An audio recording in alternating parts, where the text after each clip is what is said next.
Hello, John Bushy here. Boy, it's cold in Utah. I have a problem with my 7-ton starting in the morning. It doesn't want to start very good. These trucks feature an ether injection system, and we did find a problem with it. My wife and I were working on it, and we found out that this hose that goes from the ether injection system, that black one, that goes over to the intake manifold, was plugged. So we pulled that apart, cleaned it all out. We also replaced the fitting, that nice copper colored, bronze colored fitting there. We replaced that. I'm still not sure it's working. The truck still doesn't start very well. So this morning what I'm going to try and do is unhook that hose on the intake side and see if there's any ether spraying into it. I'll be back in a second. Okay, so what I've done is disconnected that black hose, the ether injection hose, from its fitting. Normally it hooks in there. What I've done is I've taken it out and put it in a little bag with a blue towel because I want to be able to see if there's ether going through here or not.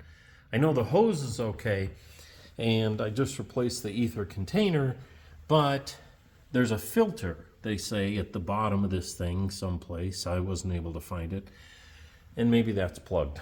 So I'm going to go turn on the truck. The manual says you don't have to actually crank the truck.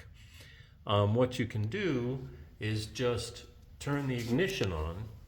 It will sense that it's a cold temperature, and then it will decide to inject the ether. You have to wait 20 seconds. You turn the ignition on, you wait 20 seconds, and during that time it should spray ether, and hopefully I'm going to catch it in this bag. So that's what I'm going to do.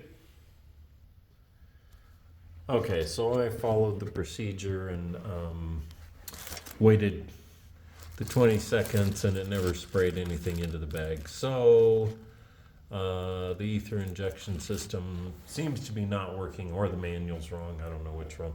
And so I'm going to come back to this filter thing in here and see if that's plugged. So that's my next step. Okay, so I took the fitting off the bottom here.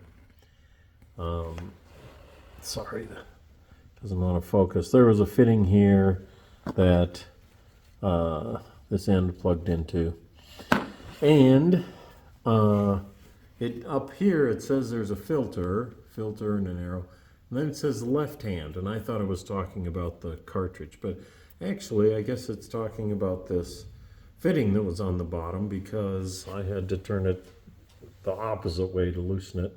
Finally got it out, and now I'm trying to figure out what's wrong with that thing, because it's not passing the fluid. Okay, here's the fitting that I pulled out, and it's kind of a weird fitting, but so the pipe, the tubing that goes over to the injection or the intake manifold attaches here. And so this is the part that's going up to the ether cylinder, and there's some kind of a plug or something on it. I'm not sure what that is. But we shot air into this, and it came out here. So it seems like this isn't the problem. It seems like this is flowing. So give me another minute. Okay.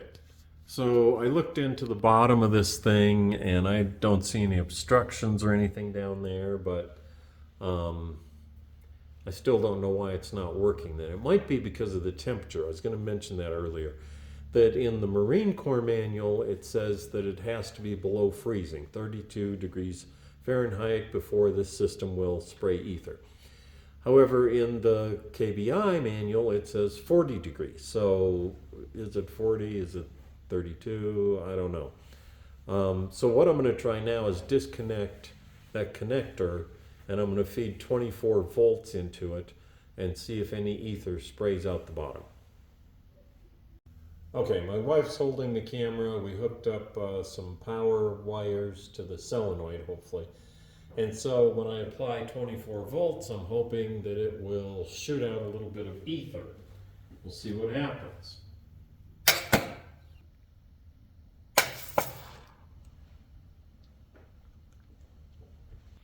Okay, so what we did in that last scene, my wife was up holding the camera when we shot the ether, and so basically what we've done is we put the whole thing back together, except I've put 24 volts to this solenoid here to spray the ether. The whole system's back together except the intake.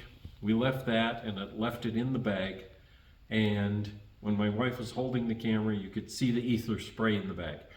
So now the system is all working. Everything's doing what it's supposed to.